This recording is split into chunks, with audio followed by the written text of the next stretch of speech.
So one of the things that I find incorrectly being taken care of in the hospitals, emergency rooms, urgent care, and unfortunately also by some physicians is burns. If you go to the hospital, the first thing they'll tell you when you have a burn is to apply Silvadene. And while Silvadene is effective with its antibacterial element, it is not the most conducive for allowing the healing of the wound in a faster manner that will lead to less scarring.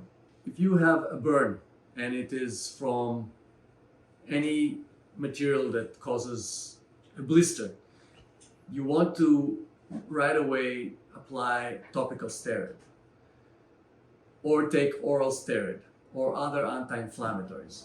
Now you may say, okay, if I do that, I'll get an infection. But think about it. If let's say you spilled boiling hot water, you use hot water to disinfect things. You don't get an infection from the hot water. You may get an infection from afterwards when there's an open wound by touching it with dirty hands because the defense has broken down. But you don't get it from the hot water. You don't get it from a chemical burn. We use chemicals to do a chemical peel on the person's face. We do it to disinfect things. So you don't get it from that, and you don't get it from an electrical burn. You get it from secondary infection once the gates are open for the bacteria to enter and they win in their battle against our immune defense system. So once you have that inflammation, the next thing that will happen is you'll have scar formation. To avoid the scarring, you will take some oral or topical steroid, and then hopefully you won't even get the blister formation. When I was a kid in Israel, I remember my grandma used to apply high potency topical steroid on my sunburns. Back then there were no sunblocks. People would put baby oil. I refused baby oil, but I would still get sunburned in Tiberia when I was there in Israel. Either that, or she would put the sour milk, kefir. You could put aloe vera. But the main point is you don't put baby oil on that, because that's what they tried to give to my daughter when she had a burn from fireworks.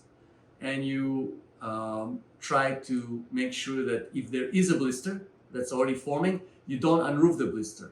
But what you do is you deflate it. Because if you don't deflate the blister, the fluid continues to collect and expand along the weak spot. And the weak spot of the skin is right where the epidermis connects to the dermis. It actually looks like the shape of egg carton. So if you look at the egg carton with ups and downs, it has like pegs where the epidermis is stuck to the dermis, and this way it doesn't shear off. But when you have the fluid collecting underneath, it slowly separates and dissects with the pressure and makes the blister even bigger. So if you deflate it by putting big enough opening in it, you use a 18 or 16 gauge needle in a sterile manner, a little alcohol, pop it through the blister, the fluid will leak out, and then the skin will remain as a bandage. It's nothing better than that skin as a bandage to take care of that wound underneath, and the air will go in to allow the skin to slowly underneath replace it, and when the time will come, it will replace it. Now, if by mistake you put your pants, you ripped it off, what do you do then? Then what you want to do is you want to keep the area constantly lubricated. One of the things you don't want to do is what people tell all the time, well, use soap and water. So soap and water is good as an antiseptic, but soap is a detergent and it's a base. So that will cause the pH to be elevated. pH goes from 1 to 14, 0 to 14, 1 being acidic, 14 being basic. The skin pH, healthy skin pH, is anywhere from 4 to 5.5 pH on the acidic level. This promotes healthy microbiome, healthy bacteria on your skin, which help fight the unhealthy bacteria and allow the skin to properly heal.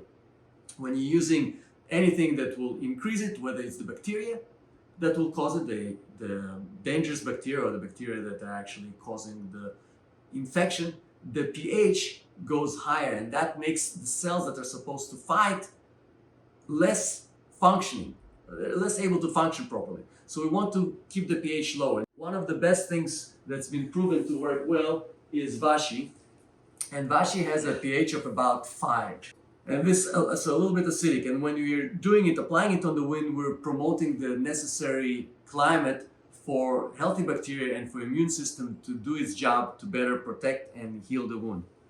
And so this lovely lady had a burn a week ago, and I saw her yesterday. We applied the washi because she was not doing the stuff correctly on the wound. She was using it as often as she could with soap and water, which dries the skin. Now, when you dry the skin, what happens also is it becomes like, it doesn't become supple, and it starts cracking, and that prevents the skin from being able to properly heal.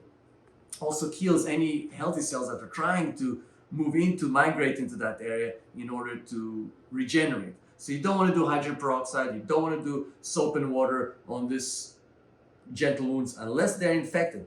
If you have got some asphalt, some dirt going in there, you want to wash it at the beginning, but then you don't want to overwash it. So once you do that, the next thing is you want to keep the area well lubricated. If you can, one of the things that I like to do now with the new technology is to use certain growth factors that are specifically helpful in regenerating skin.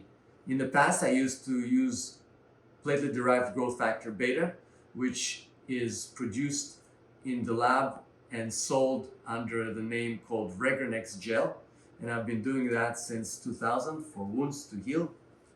Now, unfortunately, we're in November 20th, and they're still a month out from getting it back, so they're out of stock. I guess I made it very popular. Whatever, but the stuff is about $1,300. That's what the cost of that tube is, and you have to keep it refrigerated for a 15-gram tube. So what I do instead is I use something called exosomes. Exosomes are they come from different stem cells. The most effective exosomes are the ones that are taken from the placenta, from the umbilical cord, mesenchymal stem cell derived exosomes. And the growth factors there are specifically most effective to provide normal development of the embryo that develops into a healthy baby. They are tested for the variety of diseases, including some rare things like Ebola, dengue fever, not to mention the regular hepatitis, HIV, etc.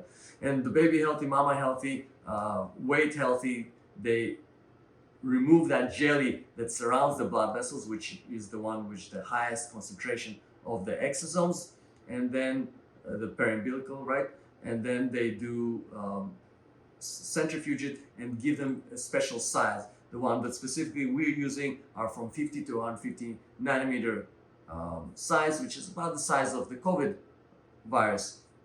And we inject it into that area. What it does is it tells the cells over there what they need to do, number one. Number two, it gives them the necessary substrate, the necessary food, so that they can do their job better. And so we're going to do it right now. And if I will show you the picture, how the wound looked just yesterday, and how it looks now, you would see quite a huge difference. You can hold this for him here, and I'll just take the gloves, and you can see this is just after one session of applying it, and I hope in 5 days this will be mostly already healed if she does it daily. Of course, we're approaching Thanksgiving, unfortunately, but you can see that, and you can see how it looks today. It looks already much better. Now let me explain to you what is better, because you may not realize it. So if you look over here, see those little tacks? That's the egg crate that I discussed. And if you see here, it was much more denuded. You can already see that it's starting to fill up. So this was a stage 3 in some areas, stage 2. It's already starting to fill up much faster. And now as I'm going to inject it, I'm going to see how it feels. And definitely also much less red, much less irritated. No steroids being used here. This is just the growth factors and a special cream that contains growth factors as well. This lady came to me a week after she was taking care of the wound in the not most optimal manner. And despite that, we were able to help her quickly heal this second deep degree burn. And what you can see is the first day, right after the first 24 hours, it got less red and was already granulating. And here you can see This is 4 days after, almost completely healed, and 17 days after 5 treatments. This is incredible. I came in with a second-degree burn, and in 5 days, it's absolutely gone. There's no scarring. It looks incredible. I'm so grateful to the doctor. Just unbelievable. This lady, what's amazing about her case is that she has darker hair, darker eyes. Normally, after such a burn, you would have, this was also a second-degree burn. This happened from an explosion in her face of something she was cooking with. And it will leave a permanent pigmentation, usually hyperpigmentation, that would last for months, and you'd have to use bleaching creams. And you can see 5 days afterwards, there's absolutely no mark. Now in her, she was coming every single day, and that's why I was able to get it to resolve faster. Also, certain areas like the face, they tend to heal faster than the lower extremities the further you go from the heart. There are a few things why you see faster results, but the key was also that she was coming every day for the therapy. This is another lady. She came only 2 times, and you can see her before and 2 weeks after a treatment, both with IV and with topical therapy. And you can see she came back a month afterwards. She was using just some topical anti-inflammatory creams, and you can see a little bit of small erythema, minimal pigmentation, but for the most part, it's really remarkable. And again, you can see before and 1 month after, and it will continue to improve. This lady came to me a week after. She had this ulcers on her face that were expanding, getting worse. And you can see 24 hours after 1 treatment and 4 days after 3 treatments, you can see how fast it healed. And you can see that in magnification before, 24 hours after, and this is 4 days after. Every day she would be coming for the injections again. Before, 24 hours out, and 4 days after 3 injections. So this is after each day having injections, 3 sessions, and topical therapy.